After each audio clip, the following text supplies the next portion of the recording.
Bueno, esta ya sería nuestra tercera parte. La primera parte hablamos acerca de el Hijo de Dios, el unigénito y primogénito del Padre. La segunda parte, que fue ayer, hablamos acerca de los hijos de Dios en relación a los ángeles creados, a los hijos de Dios, y hoy vamos a hablar de aquellos que han sido hijos, pero en relación a que han nacido del agua y del Espíritu. Amén. Entonces, este es un asunto, yo sé que es un asunto que muchos de ustedes hasta serán más entendidos que yo, es un asunto esencial. Es lo primero que debería escuchar una persona cuando escucha el Evangelio, pero estas cosas es bueno retomarlas y siempre llega el tiempo que el Señor le vuelve a uno a permitir volver a escuchar esos mismos asuntos. Aún cuando uno está estudiando esto para compartirlo, uno como que se siente otra vez como refrescado, porque hay ciertas verdades que no deben perder su valor entre nosotros. Entonces el Señor permite eso, que no dejemos que las cosas se pierdan, sino que ellas sean refrescadas por medio de la meditación de su palabra. Entonces, en ese sentido, pienso que es muy edificante que lo volvamos a considerar. Entonces, vamos a leer Juan 1, verso 10. Dice, hablando de Cristo, el Eterno, el Verbo que se hizo carne, en el mundo estaba, y el mundo por él fue hecho, pero el mundo no le conoció. A los suyos vino, y los suyos no le recibieron. Mas a todos los que le recibieron, a los que creen en su nombre, les dio potestad de ser hechos hijos de Dios, los cuales no son engendrados de sangre, ni de voluntad de carne, ni de voluntad de varón, sino de Dios. Entonces aquí Juan nos habla de unos hijos, pero no nos habla de sentido en el Hijo como su unigénito que estuvo eternamente con él, ni en el sentido de creación como los ángeles, sino unos que son hechos o llegan a ser hijos por medio de la fe. Y a ellos se les otorga la autoridad de ser hechos hijos de Dios en Jesucristo. Entonces vamos a hablar de esos. Claramente esos son los redimidos, los de la fe, los nacidos de nuevo, los nacidos del Espíritu. Pero antes de mirar quiénes son estos o qué es lo que significa que fuimos hechos hijos de Dios, vamos a ver lo que no significa. Sí, porque hoy en día, como hemos estado hablando, se ha llegado a decir que nosotros somos hijos de Dios en cuanto a que somos dioses. Pero entonces hay unos pasajes muy claros de las Escrituras que nos muestran rotundamente que de eso nos está hablando. Si no son otros aspectos los cuales tal vez hoy vamos a considerar, así sea por encima. Entonces vamos a ir a dos pasajes en el libro de Hechos. Nosotros debemos estar fundamentados sobre la doctrina de los apóstoles y profetas del Nuevo Testamento. ¿Qué decía Pablo? ¿Qué decía Pedro? ¿Qué decía Juan? Ese es nuestro fundamento. El fundamento de la iglesia es Cristo. Pero Cristo predicado y expuesto de una manera dogmática en los escritos de los apóstoles y profetas del Nuevo Testamento. ¿Amén? Porque pueden haber muchos vientos de doctrina, pero ese es nuestro fundamento. Entonces vamos a escuchar primeramente lo que dijo Pablo en relación a eso cuando le dijeron, Pablo, eres un Dios. Porque a Pablo también se lo dijeron, así como a nosotros nos dicen a veces que somos dioses, a Pablo también se lo dijeron. A ver qué dijo Pablo. Y a Pedro también se lo dijeron, hermano. A ver qué dijo Pedro. Porque es que estos asuntos son muy claros, hermano. A veces la gente pasa entero, pero la palabra claramente nos dio todas las herramientas. El Señor fue milimétrico dejándonos sus escrituras para que por ellas nosotros pudiéramos conocer nuestra fe y defenderla. Amén. Entonces hay cosas que es curioso, pero ya estaban claramente debatidas hace siglos, hermano. Hechos 14, verso 8. Vamos a ver primero a Pablo y a Bernabé en Listra. Y cierto hombre de Listra estaba sentado, imposibilitado de los pies, cojo de nacimiento, que jamás había andado. Este oyó hablar a Pablo, el cual fijando en él sus ojos y viendo que tenía fe para ser sanado, dijo a gran voz, levántate derecho sobre tus pies, y él saltó y anduvo. Entonces la gente, visto lo que Pablo había hecho, alzó la voz diciendo en lengua licaónica, dioses, ¿no? No, a Pablo le dijeron que era un Dios también. Dioses bajo la semejanza de hombres han descendido a nosotros. Y mira lo tremendo. Y a Bernabé llamaban Júpiter y a Pablo Mercurio, porque este era el que llevaba la palabra. Y no, el asunto no solo fue que les dijeron, sino mira lo que pasó. Y el sacerdote de Júpiter, cuyo templo estaba frente a la ciudad, trajo toros y guirnaldas delante de las puertas y juntamente con la muchedumbre quería ofrecer sacrificios. Y ahí vemos el trasfondo tan terrible pagano que había en Listra, ¿sí? Ellos habían hecho ídolos y al ver el milagro que Pablo hizo, quisieron hacer de Pablo un Dios. Pero mira lo que hizo Pablo, mira la doctrina de los apóstoles, mira la enseñanza de las Escrituras en relación a nosotros como hijos de Dios. Entonces mira lo que dice Pablo. Y dice, cuando lo oyeron los apóstoles Bernabé y Pablo, se indignaron, hermano. Hay cosas que no solo no deberíamos tolerar, sino deberíamos romper nuestras vestiduras, hermano. Rasgaron sus ropas y se lanzaron entre la multitud dando voces y diciendo, ¿por qué hacéis esto? Nosotros también somos hombres semejantes a vosotros. O sea, Pablo está diciendo claramente, no somos dioses, somos hombres, como ustedes, ¿sí?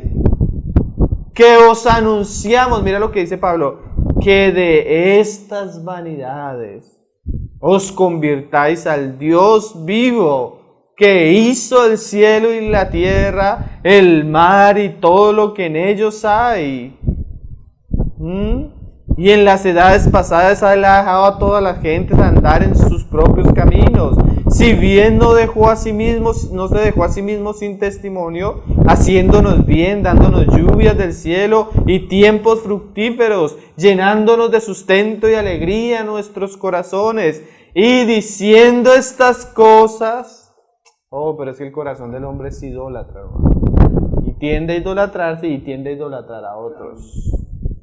Difícilmente lograron impedir que la multitud les ofreciese sacrificios. Vamos a leer el otro pasaje, Hechos 10, verso 24. Entonces, cuando hablamos de estos, que se les da potestad de ser hechos hijos de Dios, es que son hombres redimidos, renacidos por el Espíritu Santo, mas no que han llegado a ser dioses. Amén. Mira lo que dice Pedro, Hechos 10, verso 24. Tenemos Pedro yendo a donde otro gentil. Y es que si tú notas siempre la diferencia que había entre Israel y los pueblos gentiles, era que Israel era monoteísta, pero las naciones eran politeístas. Y ellos le llamaban dioses a todas las cosas, ¿sí? Idolatraron todas las cosas. Entonces Dios hace una diferencia, solo hay un Dios. Amén. El Dios de Israel, ¿sí? Oye Israel, Jehová vuestro Dios, Jehová uno es. Y como decíamos, ese Dios único subsiste en Trinidad, en varias personas, Padre, Hijo y Espíritu Santo. Y como Él, nadie. Pero ese Dios, ahora, después de la caída, al ver al hombre, se compadece del hombre y por el amor a su propósito y al hombre, envía a su Hijo Jesucristo. Y ahora en Jesucristo, aquellos que creen en Él, hombres, pecadores, semejantes a nosotros, son hechos hijos de Dios en cuanto a que nacen del Espíritu y del agua, como vamos a estudiar ahorita. Pero siguen siendo hombres, aún después de haber nacido del Espíritu, aún después de ser hechos hijos de Dios, ¿sí? Porque Pablo ya era creyente. Y si alguien debería llegar a ser Dios, yo pienso que debería ser Pablo, porque... Pero no, él mismo dice, no somos dioses. Eso es una vanidad. Mira qué pasó en Hechos 10, verso 24. Cornelio tiene una visión, manda a llamar a Pedro tiene una visión y es traído a la casa de Cornelio. Dice, ahí en el 24, al otro día entraron en Cesarea y Cornelio los estaba esperando, habiendo convocado a sus parientes y amigos más íntimos. Cuando Pedro entró, Salió Cornelio a recibirle y postrándose a sus pies, adoró. ¿Sí? Eso es otro signo de idolatría.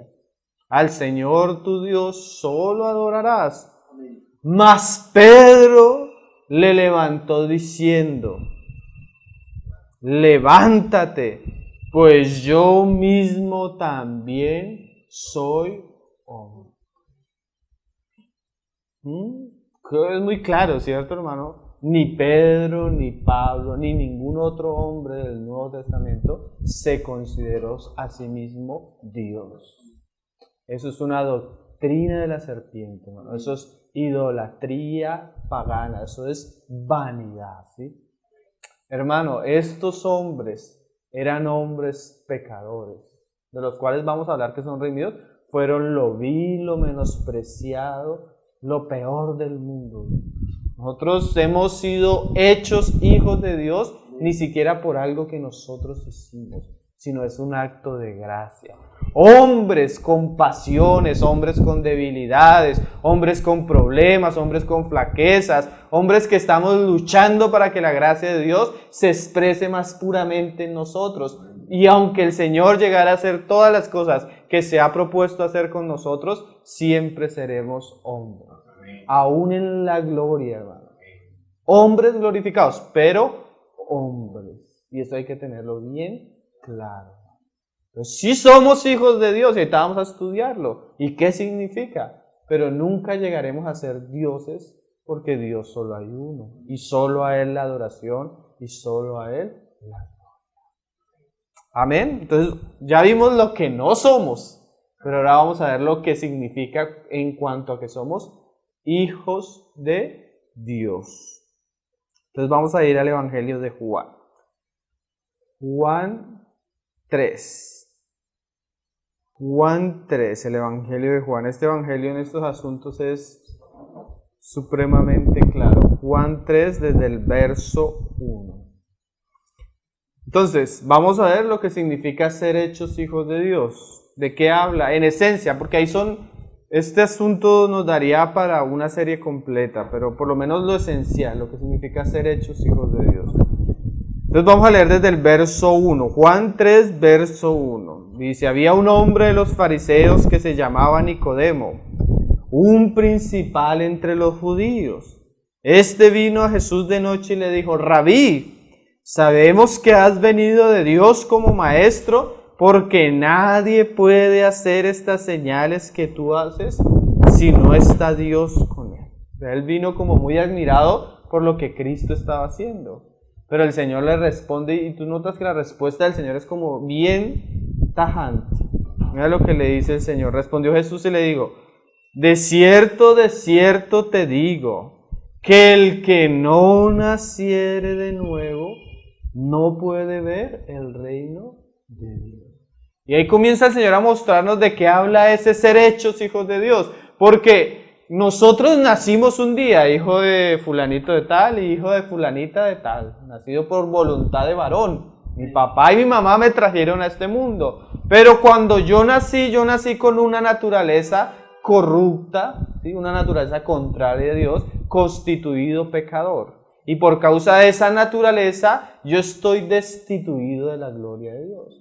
Entonces, el hombre por nacimiento natural, todo hombre está destituido de la gloria de Dios por causa del pecado. Por eso decíamos que estos hijos no son hijos como lo veíamos ayer como los ángeles, que en cuanto a creación, sino estos son hijos en cuanto a redención, o en cuanto a regeneración, o en cuanto a que fueron hechos en algún momento, pero no eran hijos. Entonces el Señor le dice a Nicodemo, tú puedes hablar muy bonito, Nicodemo, pero si no naces de nuevo, estás perdido.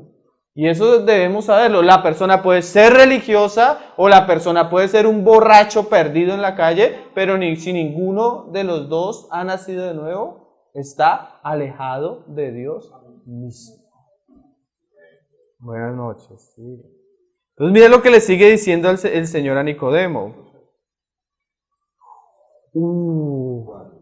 Verso 4.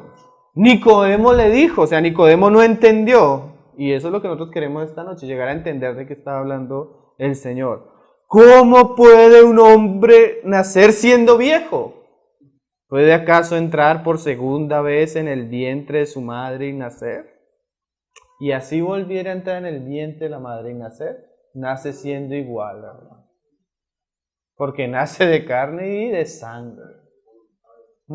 Y sigue diciendo, lo que es nacido de la carne, respondió Jesús, de cierto te digo, que el que no naciere de agua y del Espíritu no puede entrar en el reino de Dios. Así no entiendas, Nicodemo.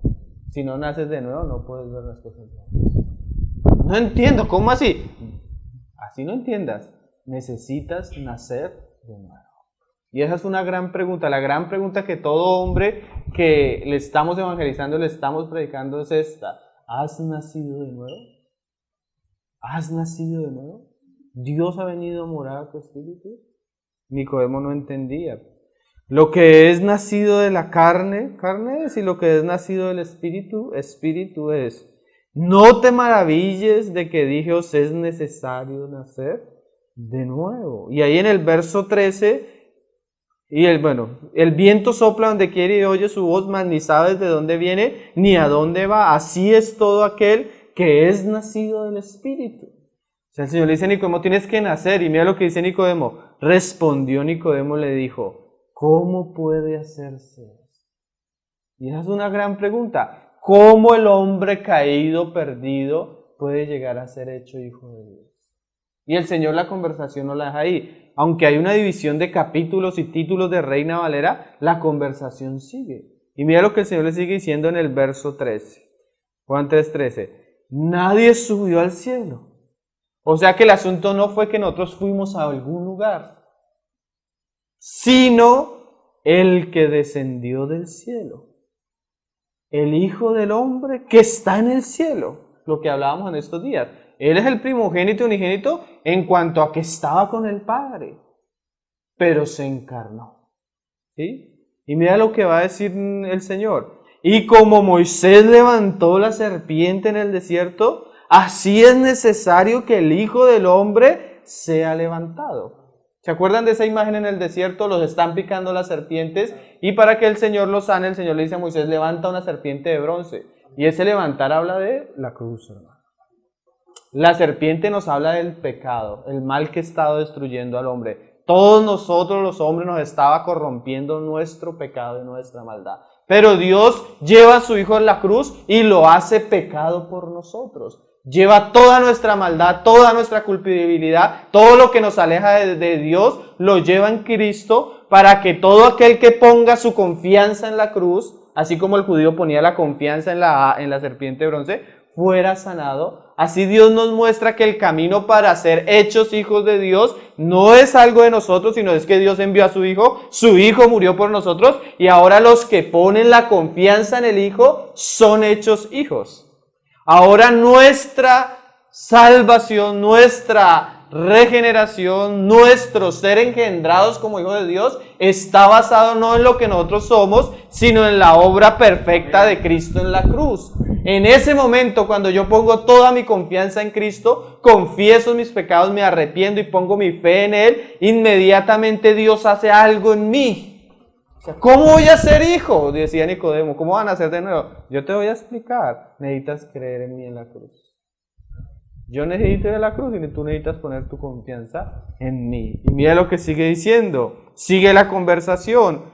Para que todo aquel que en Él cree no se pierda, mas tenga vida eterna. O sea que mira el juego de palabras que viene haciendo el Señor. El Señor viene hablando de nacer de nuevo, del agua y del Espíritu. ¿Sí? Viene hablando de la fe y ahora comienza a relacionar en ese juego de palabras la vida eterna y la condenación. ¿Por qué es importante este discurso del Señor?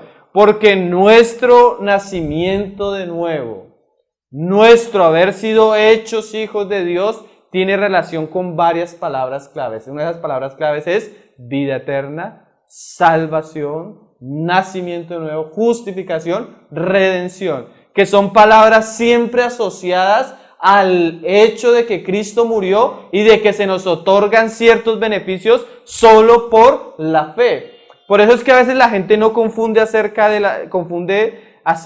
el asunto de la salvación. Porque tú miras que en las Escrituras se habla de salvación en muchos planos. Entonces, cuando estamos hablando de ser hechos hijos de Dios, estamos hablando de la salvación en el plano de todo aquello que se recibe cuando creemos. Porque hay otros planos de la salvación. Hay unos planos de la salvación que nos hablan de la responsabilidad del hombre. No en cuanto a ser hechos hijos de Dios, sino en cuanto a otros asuntos. Pero en cuanto a la salvación, nosotros podemos tener certeza de que solo es por la fe, de que no se pierde en relación a varias palabras: vida eterna, nacimiento de nuevo, redención, justificación. Tú si miras que cuando comienzas a estudiar estos asuntos siempre vas a encontrar esas palabras juntas, que nos hablan del gran privilegio que tiene un hombre que se ha arrepentido y ha creído en Cristo. O sea, cuando tú eres hecho hijo de Dios, no quiere decir que tú llegas a ser Dios. Quiere decir que Dios te ha entregado a su Hijo y por la fe en su Hijo, Él te está dando ciertos beneficios o ¿cómo lo podemos decir? Ciertas provisiones basadas en la obra de Cristo. Porque ahora nosotros somos hechos hijos en Cristo. O sea, unidos a Cristo por la fe, recibimos ciertos privilegios porque aunque estábamos caídos y perdidos, ahora en Cristo tenemos unos beneficios otorgados por gracia. ¿Estamos entendiendo? Y dice, mira cómo sigue el juego de palabras: para que todo aquel que en Él cree no se pierda, mas tenga vida eterna. Porque de tal manera amó Dios al mundo. O sea, esto es un asunto que Dios quería para todo el mundo, que ha dado a su Hijo unigénito, para que todo aquel que en Él cree no se pierda, mas tenga vida eterna. Porque no envió Dios a su Hijo al mundo para condenar al mundo, sino para que el mundo sea salvo por Él. Entonces, si ven, vida eterna, salvación, vida eterna, salvación. Condenación, incredulidad. Son palabras claves. El que en Él cree no es condenado, pero el que no cree ya ha sido condenado. ¿Por qué? Porque no ha creído en el nombre del unigénito Hijo de Dios. Entonces, el Señor le dice dos palabras y una frase clave a Nicodemo: necesario nacer. Ya vimos que el nacer es por la fe en Cristo, pero el Señor habla de dos asuntos: del agua y del Espíritu. Entonces vamos a ver un poco qué es eso de nacer del agua y qué es nacer del Espíritu. Primero vamos a ver lo que es nacer del agua. En 1 de Pedro 1:18. Este lenguaje no es un lenguaje nuevo que el Señor se inventó. Cuando tú vas a Ezequiel, cuando tú vas a Jeremías, tú notas que Dios por los profetas estaba anunciando esto. Eso era lo que Pablo dice que el Evangelio de Jesucristo ha anunciado por la ley y por los profetas. Ahorita vamos a leer algunos de los profetas, pero vamos a ver la explicación que da Pedro, porque Nicodemo no entendía. Pedro escuchó esa conversación, caminó con el Señor, vio al Señor resucitado, recibió la comisión y a él se le otorgó al equipo apostólico la revelación, el fundamento de nuestra fe. Entonces vamos a ver la explicación que Pedro nos da acerca de esto que Nicodemo no entendía. ¿Qué es nacer del agua? Mira cómo lo dice 1 de Pedro 1:18. Sabiendo que fuisteis rescatados de vuestra vana manera de vivir. O sea, Dios nos sacó de esa manera de vivir vana que teníamos. Y esa es una de las características de un hijo de Dios. Un hijo de Dios cuando nace de nuevo, cuando es regenerado, cuando se encuentra con Cristo y la cruz de Cristo, eso le cambia la manera de vivir. ¿Sí? Porque, no, yo creo en Cristo, pero sigue viviendo como un sinvergüenza. Entonces una vez un hermano le dijo, bueno, ¿tú fuiste salvo? Sí, yo fui salvo. ¿Pero de qué? Si todavía está viviendo su vieja pasada manera de vivir. Y así fue salvo. Uno es salvo por la fe en Cristo del infierno, hermano. Pero no solo del infierno, sino de una manera de vivir vana, contraria a Dios. ¿Sí? Y dice, pero mire, la cual recibiste de vuestros padres desde Adán. Eso recibió desde Adán, hermano, una herencia de miles de años, hermano. No con cosas corruptibles como oro o plata. Fuiste rescatados, pero no con cosas vanas, ni con precio de dinero, sino con la sangre preciosa de Cristo, el que fue levantado, como de un cordero sin mancha y sin contaminación, ya destinado desde antes de la fundación del mundo, pero manifestado en los posteros tiempos por amor de vosotros, y mediante el cual creéis en Dios. O sea, mediante la obra del cordero inmolado creemos en Dios, quien le resucitó de los muertos y le da gloria para que vuestra fe y esperanza sean en Dios. Pero ¿cómo sucedió eso? Porque ¿cómo sucede eso en la vida de una persona? Habiendo purificado vuestras almas. La purificación es por medio de agua. ¿Pero cómo? Por la obediencia a la verdad. Mediante el Espíritu para el amor fraternal no fingido, amados unos a otros entrañablemente de corazón puro, siendo renacidos. O sea, ¿cómo nació de nuevo estas personas a las que Pedro les está hablando? No de simiente corruptible, sino de incorruptible, por la palabra de Dios que vive y permanece para siempre. Entonces, ese nacer del agua o ese haber purificado el alma para ser renacido es claramente por la palabra de Dios. No es ni siquiera el bautismo, hermano. Una persona nace por el agua es porque Dios usa la figura del agua para hablarnos de su palabra. Porque una persona claramente está perdida y el medio, la manera que Dios usa para salvar a una persona es a través de la predicación del Evangelio. Las verdades del Evangelio, la predicación de Cristo crucificado tiene el poder de traer a una persona que estaba muerta y alejada de Dios a ser reconciliada con Dios, perdonada por Dios y a dársele el privilegio de ser hecha hija de Dios. O sea que nosotros ponemos nuestra fe en Cristo cuando Dios en su soberanía envía la predicación del Evangelio y el Evangelio produce en mí una fe en el Hijo de Dios. Entonces paso de ser un hombre impío, alejado de Dios, a ser hecho un hijo de Dios por la predicación de la palabra, que es el agua pura y bendita que Dios nos ha dado para salvación a los hombres. Vamos a leer otro pasaje que dice que por boca de 2 o 3 testigos. Primero leamos Efesios 5, verso 25 y 26.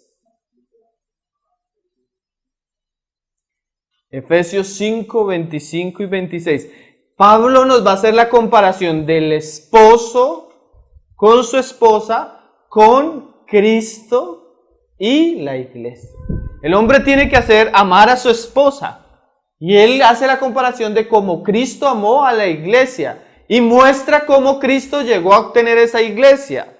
Y mira lo que dice. Maridos, amad a vuestras mujeres, así como Cristo amó a la iglesia y se entregó a sí mismo por ella. Pero Cristo no solo va a la cruz. Bendita es la obra de la cruz. Pero también bendita es la labor que el Señor le encomendó a sus apóstoles de llevar el Evangelio.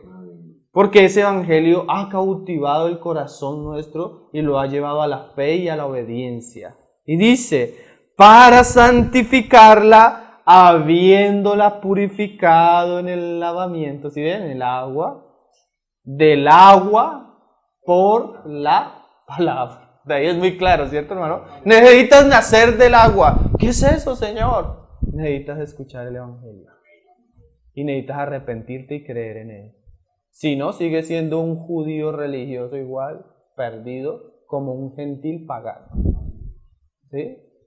Solo se es hecho hijo de Dios a través de la predicación del Evangelio.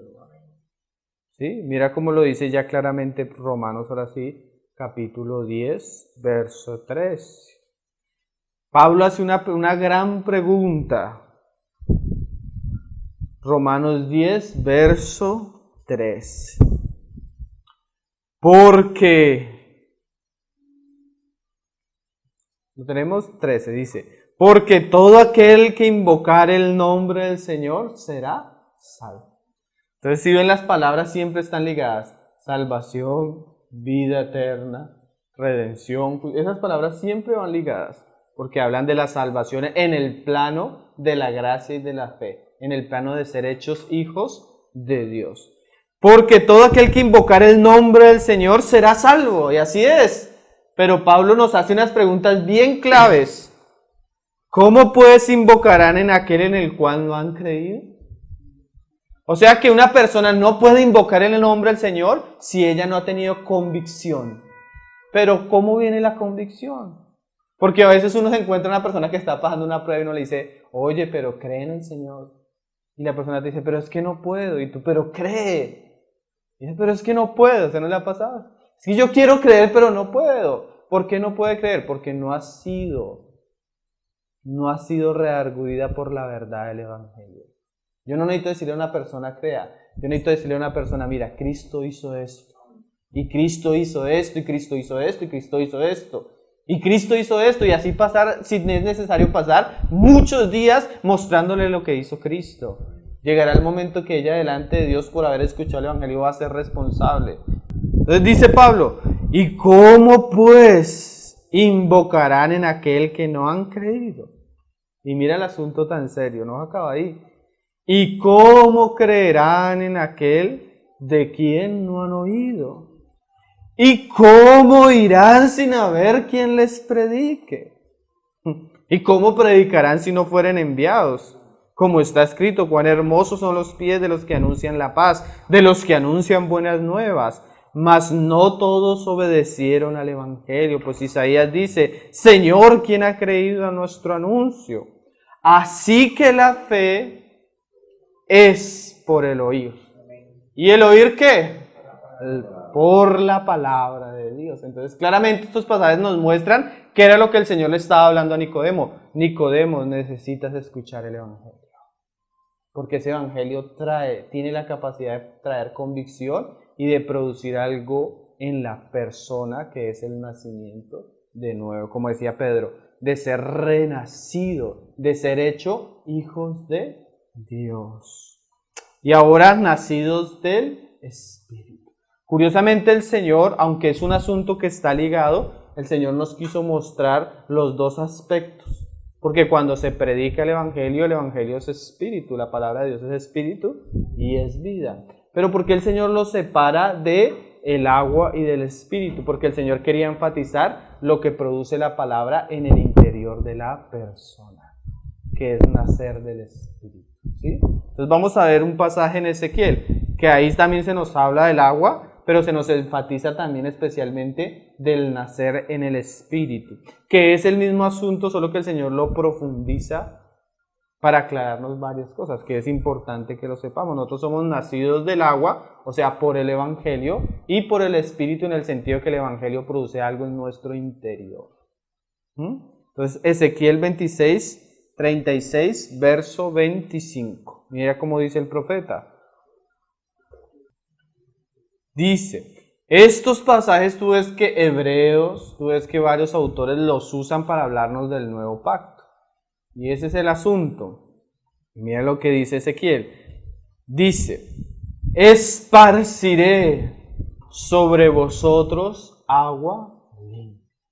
O sea, esa es la obra de Dios, hacer que su evangelio corra.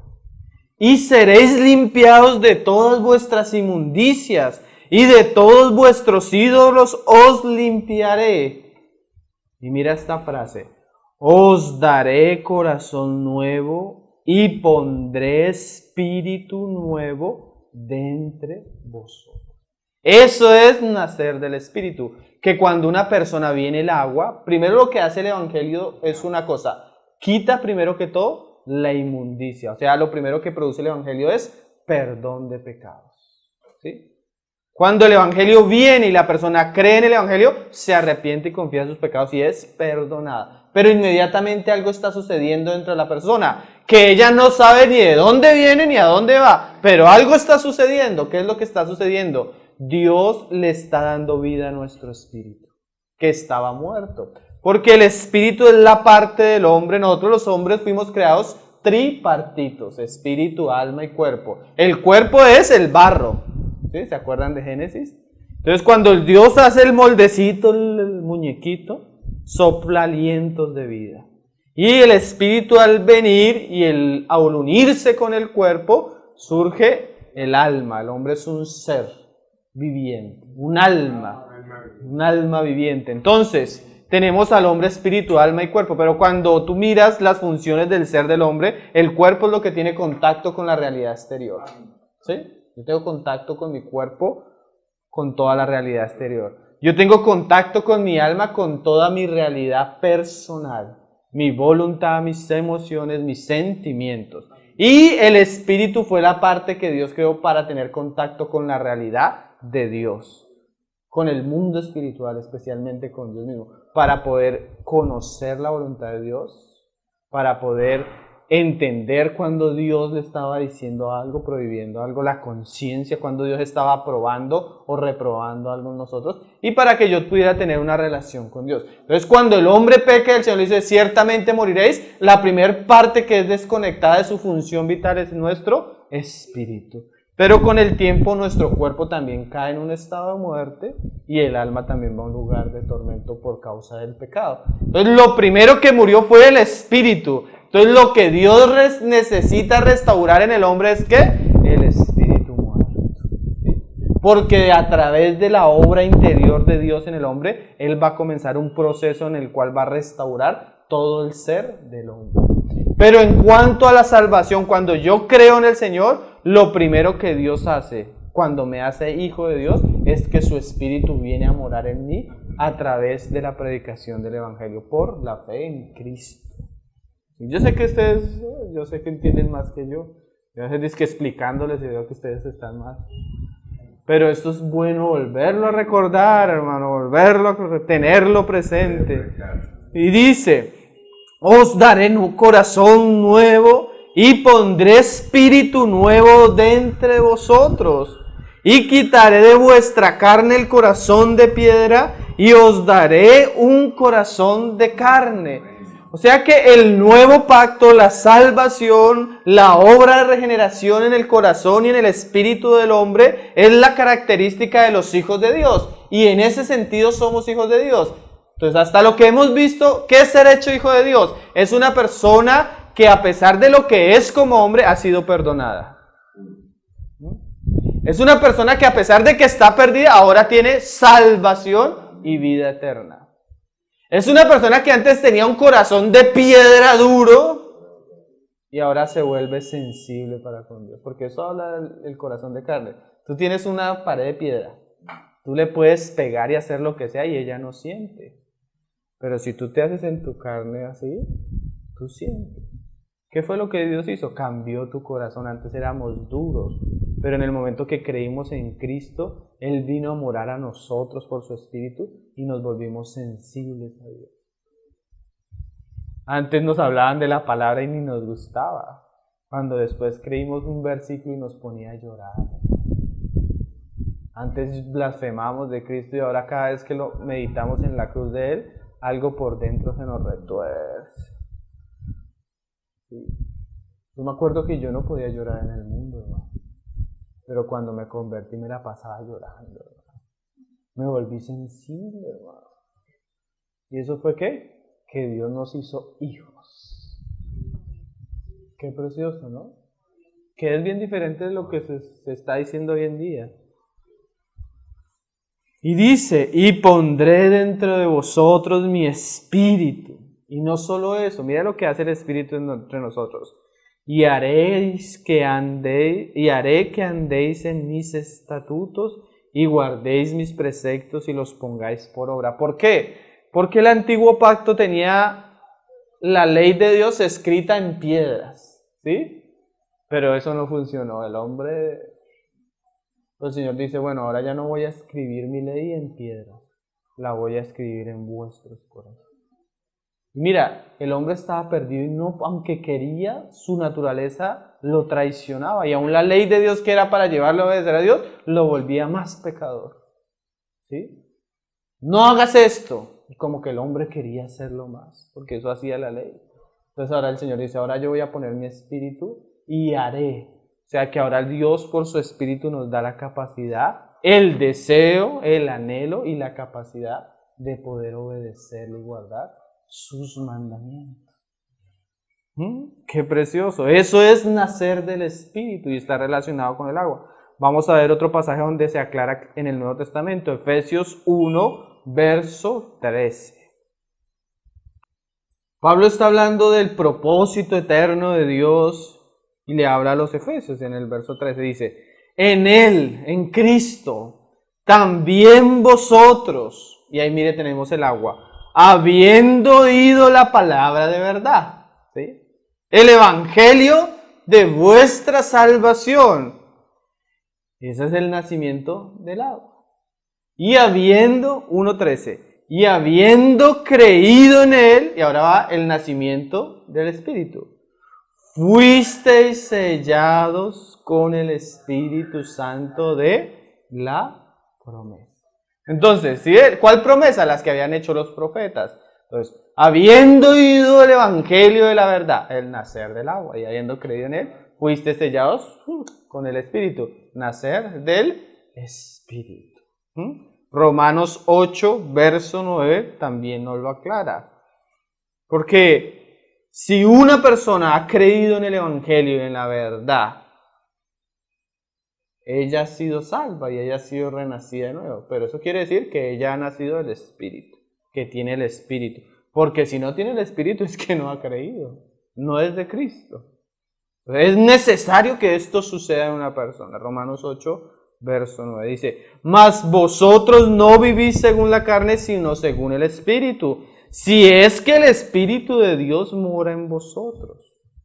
Y si alguno no tiene el Espíritu de Cristo, no es de él. O sea, Pablo es muy claro. Si usted es de Cristo, tiene el Espíritu. Si no tiene el Espíritu, no es de él. Y ahí en el 8:9 y ahora en el 15, mira cómo lo sigue diciendo Pablo. Pues no habéis recibido el espíritu de esclavitud para estar otra vez en temor, sino que habéis recibido el espíritu de adopción por el cual clamamos, Abba Padre. Y el Espíritu mismo da testimonio a nuestro espíritu de que somos hijos de Dios. Mirad lo tremendo. Cuando creemos en el Evangelio, nacemos por el agua, nacemos por la predicación del Evangelio, Dios viene a morar a nuestro espíritu. Y hay un testimonio interior de que soy hijo de Dios. ¿Sí? Ahora, y como dice Pablo, ahora clamo a Abba Padre. Antes tenía un Dios lejano, pero cuando creí en el Evangelio pasó algo misterioso. Yo oro y Dios me escucha.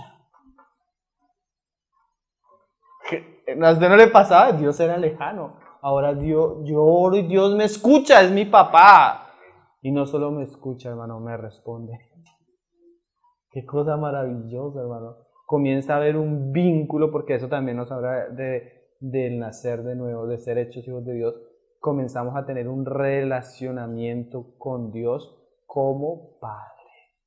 No es que llegamos a ser dioses, pero ahora tenemos una relación cercana con aquel que creó los cielos. Y Él nos llama hijos y nosotros le llamamos padres. Qué precioso, hermano.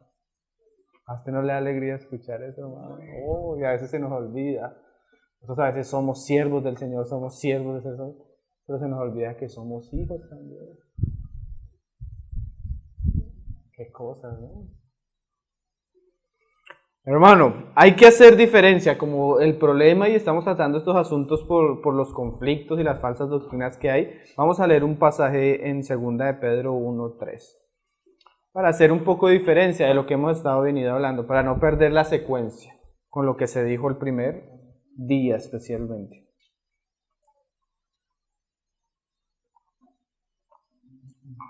Segunda de Pedro capítulo 1, verso 3. Aquí vamos a encontrar unos términos que usamos aquellos días, los cuales aclaramos para entender bien el asunto. Segunda de Pedro 1:3 dice, como todas las cosas que pertenecen a la vida y a la piedad nos han sido dadas por su divino poder. O sea, hay cosas que se nos han sido dadas cuando creímos.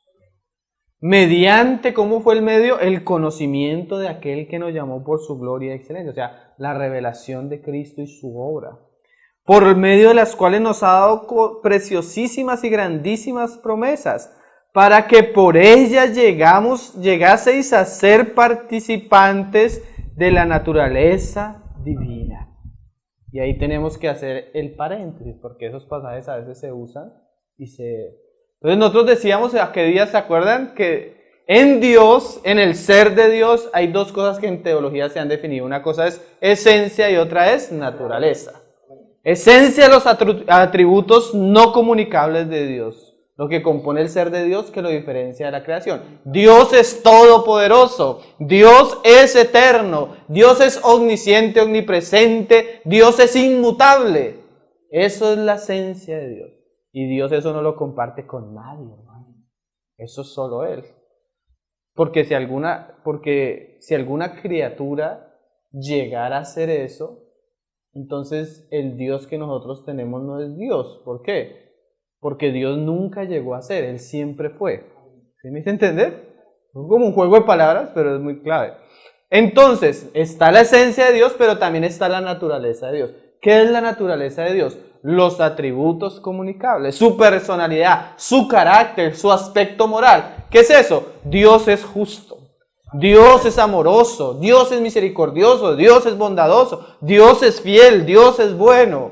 Ese es el carácter de Dios, esa es la naturaleza de Dios. Entonces, cuando yo creo en Cristo, se me ha dado a participar por su Espíritu del carácter de Él.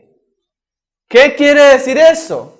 Que cuando yo creo, el Espíritu viene a morar en mí, y dice Pablo en Romanos, porque el amor de Dios ha sido derramado en nuestros corazones por el Espíritu Santo. ¿Qué es el amor de Dios? La naturaleza de Dios. Dios es amor.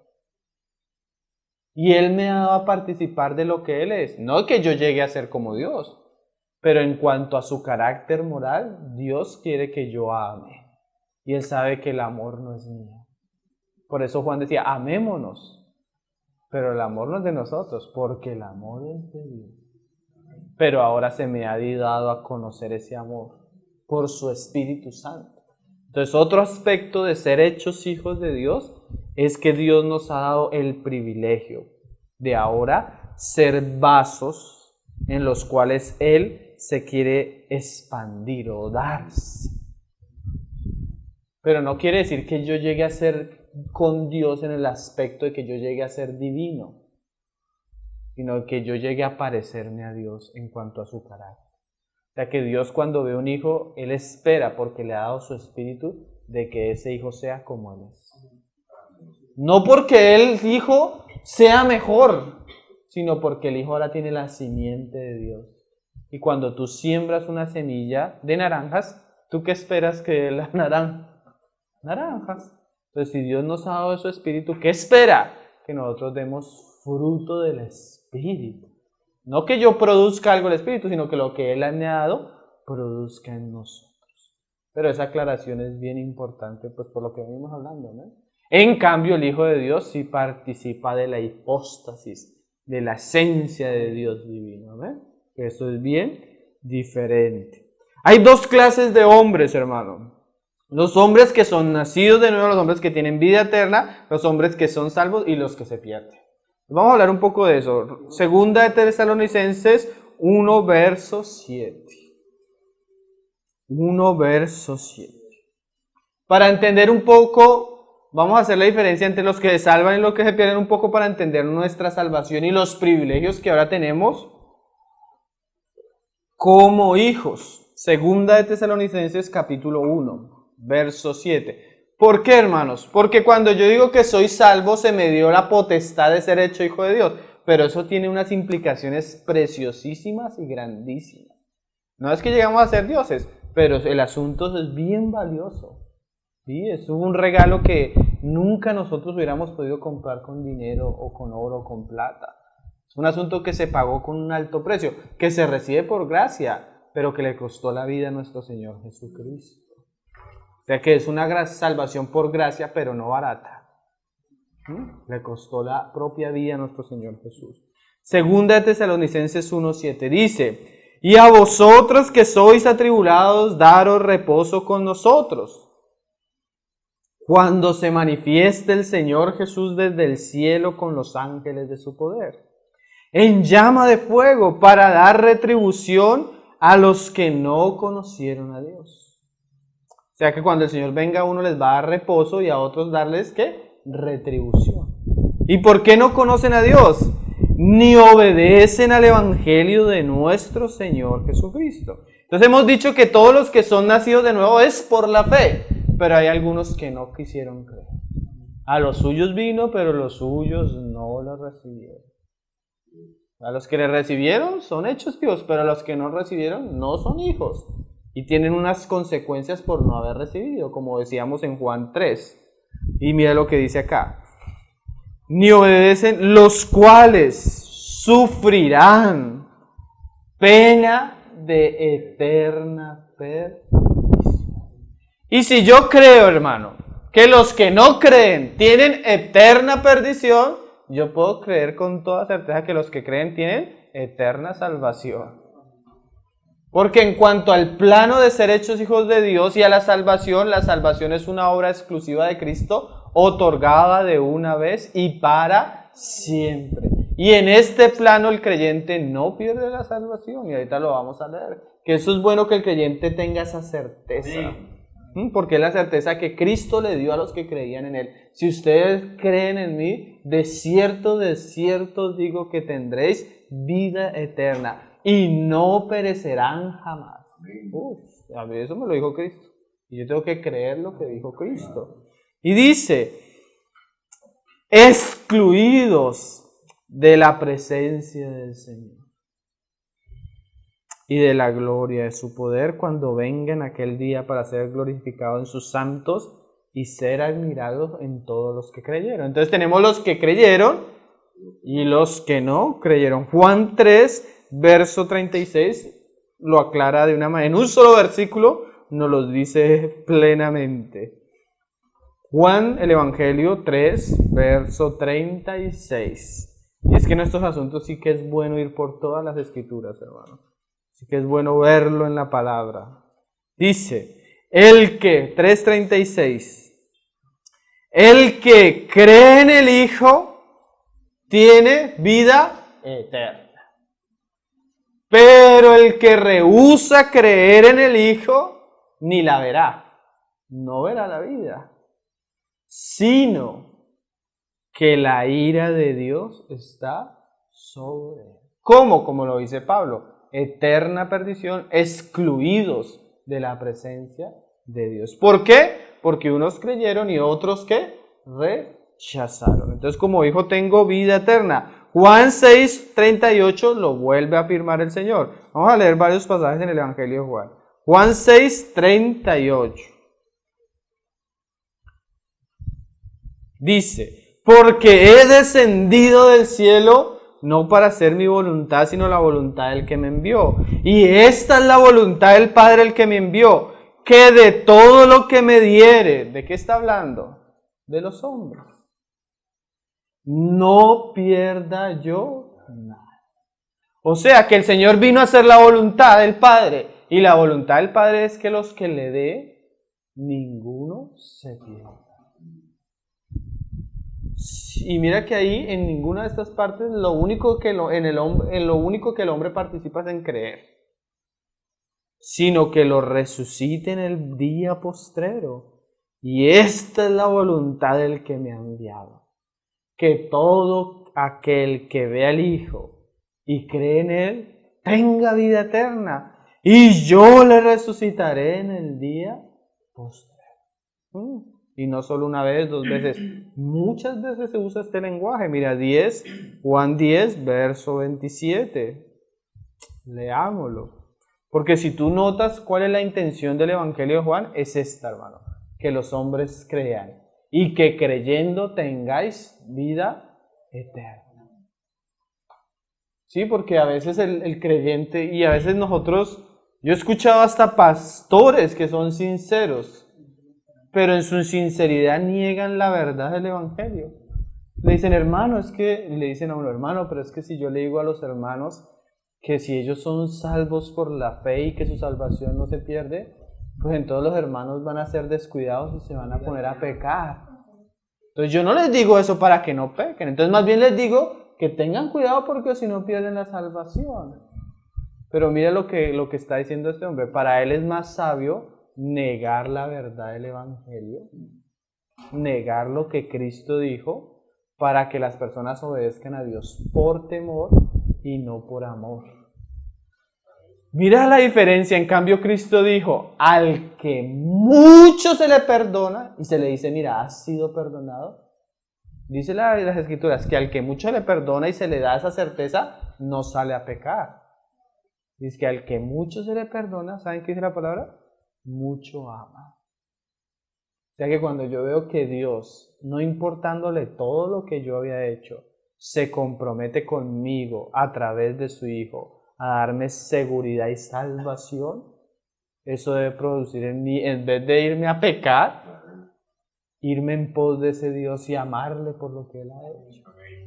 Pero cambiamos el Evangelio creyendo que nuestra prudencia es mejor que lo que Dios dijo por su Hijo.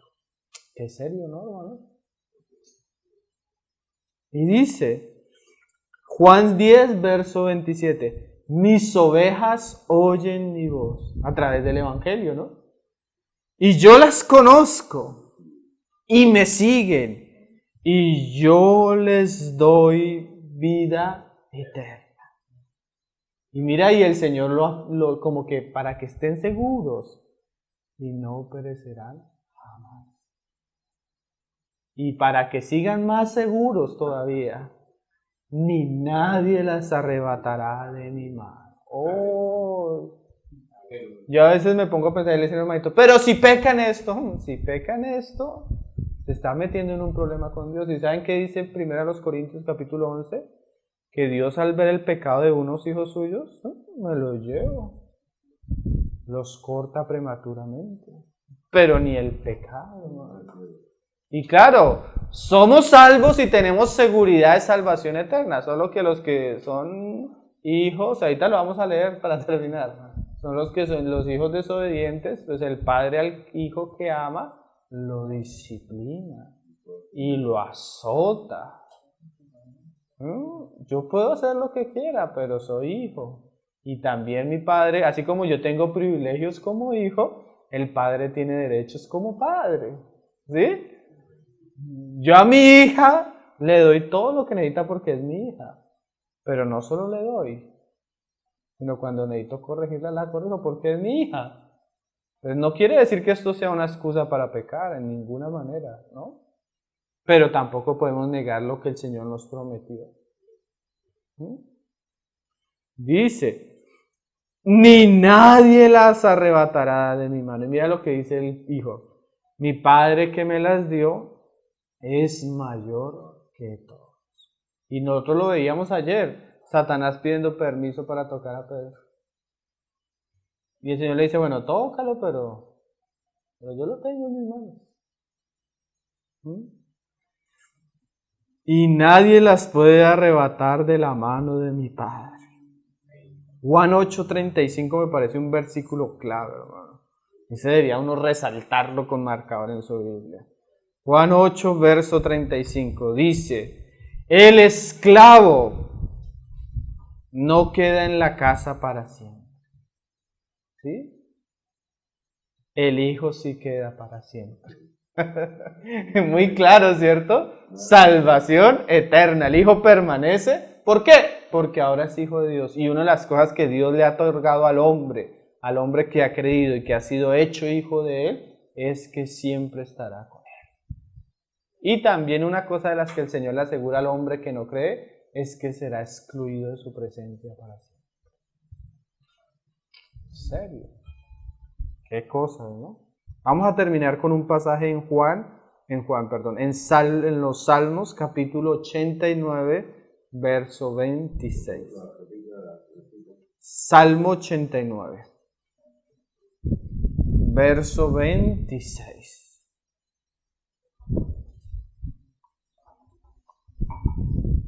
Entonces, así resumiendo, ¿somos hijos? Sí, no somos dioses, somos hombres que hemos sido hechos hijos por la predicación del Evangelio, porque el Espíritu ha venido a morar en nosotros.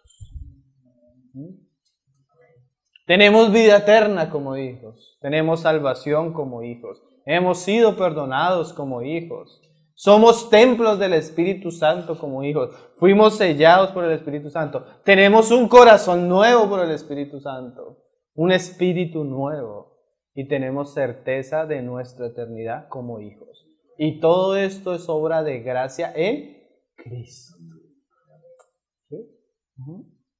Ahora mira, este tal vez es el salmo que explica más claramente lo que iba a ser el nuevo pacto. Salmo 89 desde el verso 26. Va a hablar el Padre acerca del Hijo, del primogénito, del unigénito.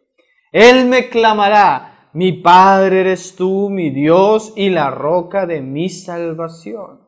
¿Cómo sabemos que está hablando de Cristo? Porque estas mismas palabras se las dice el Señor, se le atribuyen a Cristo en Apocalipsis. Yo también lo pondré por primogénito. ¿Se acuerdan de que hablábamos de primogénito? No que es el primero, sino que tiene la preeminencia. El más excelso de los reyes de la tierra. Para siempre le conservaré mi misericordia y mi pacto será firme con él. ¿Cuál era el pacto? Yo hice un acuerdo con mi Padre y esta es la voluntad de mi Padre. Que los que Él me diera, ninguno se pierda. ¿Y cómo vamos a hacer ese compromiso? Como si estuviera hablando el Padre y el Hijo. El Hijo dice: yo voy a dar mi vida por ellos. Pero en cambio de eso, ellos van a tener vida eterna. Y el Padre dice: acepto. Tú vas a dar tu vida por ellos. Hoy, hermano. Hoy, domingo, primer día de la semana, nos reunimos a hacer memoria de eso. De que el Hijo hizo un pacto con su Padre, un nuevo pacto. Y lo selló con su sangre. Qué precioso, hermano, ¿no? Y dice, y mi pacto, dice el Padre, será firme con él, porque el Padre no miente, ni el Hijo miente. Pondré, y mira que ese pacto está relacionado con los hijos, su descendencia para unos días. El Hijo permanecerá en la casa para siempre. Y su trono como los días de los cielos. Y ahora se nos va a hablar, esto es en relación al pacto. Ahora se nos va a ver la responsabilidad de los hijos, que si el Señor permite también vamos a hablar de eso. Solo que hoy estamos poniendo la base de por qué somos hechos hijos, la potestad de ser hechos hijos. Dice, si dejaren sus hijos mi ley y no anduvieren en mis juicios, si profanaren mis estatutos y no guardaren mis mandamientos. Porque ciertamente somos hijos, hermano, pero tú ves casos de hijos en la Biblia, aún en el Nuevo Testamento, que fueron hijos bien contrarios, bien desobedientes, ¿no? Hermano, a veces, es que por este pecado un creyente pierde la salvación, pero es que yo miro pecados terribles en la Biblia de los creyentes y aún así no han perdido la salvación. Imagínate un hombre que está fornicando con la esposa de su papá. Imagínate una mujer que seduce a los siervos de Dios a la fornicación, a la idolatría. Yo no la consideraría mi hija, mi hermana mía. Y el Señor le llama como su iglesia. O sea, uno ve cosas terribles en la iglesia, hermano. Hasta en nosotros a veces hemos visto cosas terribles. Pero no son nuestros pecados los que nos dieron la salvación, fue la gracia. Pero también tenemos que decir que si tú cometes ciertos pecados, Dios va a tratar con eso. Y de una manera muy seria. Yo hace poco compartí una enseñanza que se llama El cristiano y el pecado y nuestras casas. Y cuando tú hablas lo que Dios puede hacerle a un hijo que está en pecado, tú pasas saliva. Porque Dios es bien serio con el pecado. Pero a uno de esos pecadores redimidos, Dios les ofrece eterna salvación y no podemos negarlo. ¿Sí? Porque son hechos hijos. Y ese es el pacto que el Padre hizo con su Hijo. Ahí tú y yo no tuvimos nada que ver, todo lo recibimos por gracia. Y dice, pondré su descendencia para siempre y su trono como los días de los cielos. Si dejaren sus hijos mi ley y no anduvieren en mis juicios y profanaren mis estatutos y no guardaren mis mandamientos, entonces castigaré con vara su rebelión y con azotes sus iniquidades. Pero una cosa es la disciplina y otra cosa es la salvación en el pacto. Mas no quitaré de él mi misericordia, ni falsearé mi verdad. O sea, lo que el Padre se comprometió a hacer, él no lo falsifica. No olvidaré mi pacto. Y saben que cuando Juan mira en Apocalipsis 5 el trono de Dios, hay una imagen tremenda, hay un cordero en el medio. Y saben que la impresión en el griego es como si estuviera siendo en ese momento inmolado. O sea, no que fue inmolado, sino como si ese Juan estuviera viendo que el animal está siendo degollado. ¿Por qué? Porque esa es la señal, la sangre, es la señal de la vigencia del pacto. O sea que el pacto sigue presente y vigente para siempre. La sangre una vez ofrecida para siempre. O sea que la base de ser hijos siempre va a ser la obra de Cristo. Y el Padre no muda y el Hijo no muda. Mas no quitaré, ni falsearé, ni olvidaré mi pacto, ni mudaré lo que ha salido de mis labios. O sea, si Él lo dijo, Él lo muda. Una vez he jurado por mi santidad y no mentiré a David. Porque está hablando del Hijo de David, Cristo según la carne. Su descendencia, y lo vuelve a repetir, hermano. Y cuando Dios dice 2 veces algo es porque es real. Su descendencia será para siempre. Y su trono como el sol delante de mí. Como la luna será firme para siempre. Y como un testigo fiel en el cielo. Entonces hoy hablamos de los hijos de Dios en cuanto a aquellos que han nacido del agua y del Espíritu. Y se les ha dado la potestad de ser hechos hijos de Dios. Entonces tenemos el unigénito del Padre. Tenemos los hijos de Dios en cuanto a los que han sido creados, los ángeles, y ahora tenemos los redimidos, hombres que por la obra de Cristo han sido hechos hijos de Dios, recibiendo profundos y grandes beneficios por Cristo y por gracia. Entonces, bueno, ahí vamos. El Señor nos permitirá hasta dónde avanzamos, porque hay más aspectos, amén, de ser hechos hijos de Dios. Entonces vamos a terminar orando, hermano. Amén. Gracias al Señor que nos permite recordar estas cosas.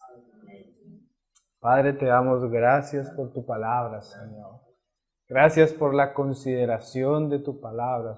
Tú dices, Señor, que la exposición de tu palabra alumbra y da entendimiento, Señor. Queremos que tú nos hagas sabios y entendidos en la salvación que es en Cristo Jesús, para que podamos disfrutarla y gozarnos en lo que tú has hecho, Señor, y para que podamos predicar cada vez con mayor certeza y pureza tu evangelio, Señor. Te damos gracias porque estábamos perdidos, estábamos muertos, y tú nos has hecho hijos, Señor, sin merecerlo, sin nada de nosotros, Señor. Tú nos hiciste tus hijos, Señor, y nos has dado tu Espíritu, Señor, y nos espera la gloria contigo, Señor. Y ahora tenemos certeza de esto, por eso te alabamos, por eso te honramos, por eso te glorificamos, Señor.